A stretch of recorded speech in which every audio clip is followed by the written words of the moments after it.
यह कहानी पास के ही मणिपुर के जंगल की है, जहां एक टुनटुनी चिड़िया अपने पिता बंटी कबूतर और माँ बबली कबूतरी के साथ रहा करती थी। टुनटुनी चिड़िया का परिवार जो बहुत गरीब था, वह परिवार खेती बाड़ी का काम कर कर अपना गुजारा किया करता था। टुनटुनी चिड़िया की माँ बबली कबूतरी बाजार में तरह तरह की सब्जियां बेचकर अपना घर चलाती थी। इसी तरह दिन गुजर रहे थे। एक दिन की बात है, टुनटुनी चिड़िया अपनी माँ बबली कबूतरी से बोलती है। माँ, मैं अपनी सहेली सुनहरी चिड़िया के साथ खेलने जा रही हूँ। माँ, खेल कर आऊंगी तो अपना होमवर्क कर लूंगी।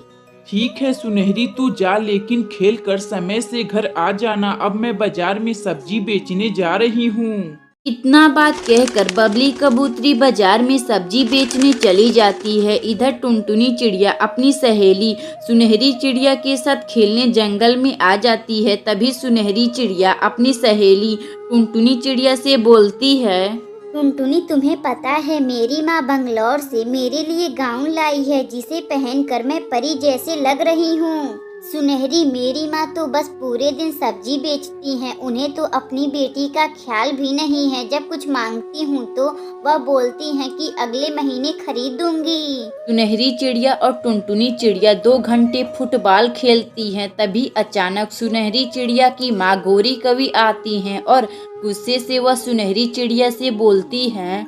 सुनहरी, मैं तुम्हें कितनी बार मना की हूँ कि तुम इन गरीब बच्चों के साथ मत खेला करो। माँ, क्या हुआ? मेरी सहेली टुनटुनी गरीब है तो, लेकिन वह मेरी सबसे अच्छी सहेली है। गोरी कवि फिर अपनी बेटी सुनहरी चिड़िया को लेकर अपने घर आती है और टुनटुनी चिड़िया भी फिर वापस अपने घर चली जाती है। शाम को जब बबली कबूतरी अपने घर सब्जी बेचकर आती है तो टुनटुनी चिड़िया अपनी माँ बबली कबूतरी से बोलती है।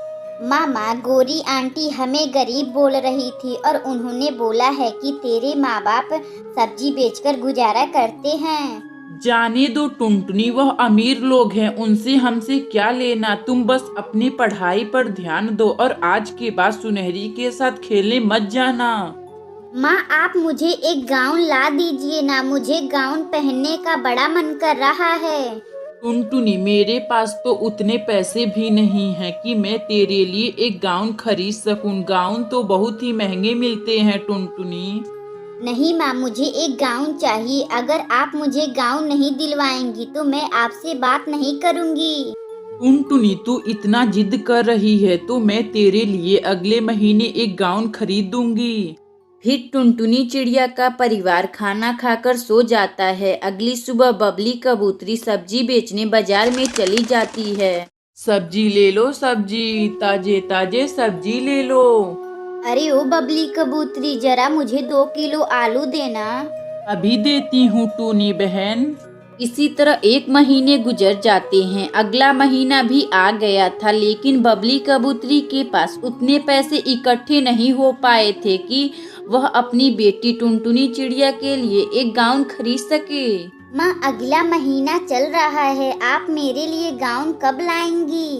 तभी बबली कबूतरी के दिमाग में एक खूबसूरत सा आइडिया आता है। टुनटुनी, क्यों ना मैं तुम्हें इन सब्जियों का एक खूबसूरत सा गाउन बनाकर दूं। माँ, यह तो बहुत अच्छा बात है। सब्जियों का गाउन आज तक कोई पहना ही नहीं होगा। माँ, आप मुझे एक सब्जी वाला गाउन बना दीजिए। बबली कबूतरी मात्र कुछ ही समय बाद एक सब्जियों का गाउन बना देती है। टुनटुनी चिड़िया फिर अपने गाउन पहनकर अपने माँ बाप के साथ खुशी खुशी रहने लगती है। अगर आपको यह कहानी अच्छी लगी तो वीडियो को लाइक करें और चैनल को सब्सक्राइब करें और बेल आइकन को दबाना ना भूलें। हमें कमेंट बॉक्स में बताएं कि हमारी कहानी आपको कैसी लगी।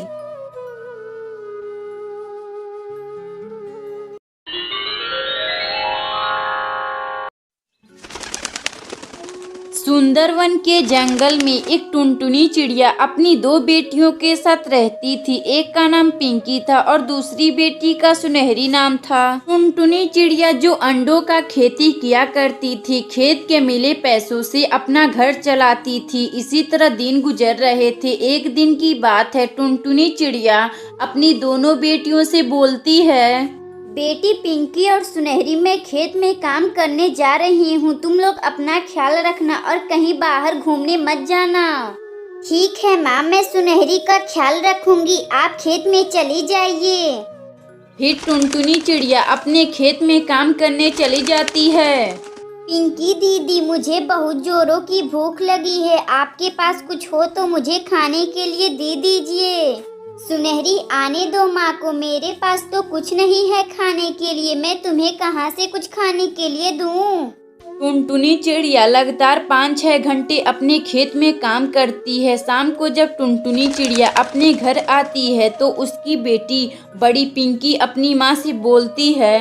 माँ, सुनहरी बहुत जिद कर रही थी दूध पीने के लिए, आप उसे दूध पिला दीजिए। बेटी पिंकी, तुम अपनी बहन सुनहरी का ध्यान रखो। मैं दूध लेकर हरिया तोता के घर से आती हूँ। ना बात कहकर टुनटुनी चिड़िया दूध लेने हरिया तोता के घर जाने लगती है। तभी रास्ते में एक कालू कौवा से टुनटुनी चिड़िया टकरा जाती है, जिससे टुनटुनी चिड़िया को काफी चोट लग जाती है और वहीं उसका मौत हो जाता है। इधर सुनहरी दूध के लिए बहुत भूखी थी और जोर जोर से रो रही थी। दीदी माँ कब आएंगी? मुझे बहुत जोरों की भूख लगी है। सुनहरी, तुम इस तरह रोया मत कर, माँ आने ही वाली होंगी। इस तरह सुनहरी को रोता देखकर बगल की गोरी कवि टुनटुनी चिड़िया के घर आती हैं। क्या बात है पिंकी, यह तुम्हारी बहन इतना जोर जोर से क्यों रो रही है? गोरी कबूतरी आंटी जी, माँ दूध लाने गई हैं। अभी तक माँ वापस दूध लेकर नहीं आई हैं। सुनहरी को बहुत भूख लगी है। पिंकी, मुझे लगता है कि तुम्हारी माँ का कोई पक्षी ने शिकार कर लिया है, नहीं तो उनका कहीं दुर्घटना घट गया है। लेकिन तुम दोनों बहनें चिंता ना करो, मैं अभी जिंदा हूँ। मैं तुम दोनों बहनों का ख्याल रख लूंगी। उस दिन से गोरी कवि पिंकी और सुनहरी का बहुत ख्याल रखती है। इसी तरह दिन गुजर रहे थे। एक दिन की बात है, गोरी कवि पिंकी और सुनहरी से एक दिन बोलती हैं। पिंकी, तुम्हारी माँ टुनटुनी अंडों का खेती किया करती है। तुम दोनों बहनों भी अपने खेत में अंडों का खेती करना शुरू कर दो। यह तो बहुत अच्छी बात है गोरी आंटी जी। हम दोनों बहनें भी कल से ही अंडों का खेती करना शुरू कर देंगे। अगली सुबह से दोनों बहनें अपने खेत में अंडों का खेती करना शुरू कर देती हैं। फिर 2-3 महीनों बाद उन दोनों बहनों का अंडों का खेती रंग ला देती है। वह दोनों बहनें अंडों को बाजार में बेचकर इसी तरह वह दोनों बहनें खुशी खुशी रहने लगती हैं। अगर आपको यह कहानी अच्छी लगे तो वीडियो को लाइक करें और चैनल को सब्सक्राइब करें और बेल आइकन को दबाना ना भूलें। हमें कमेंट बॉक्स में बताएं कि हमारी कहानी आपको कैसी लगी।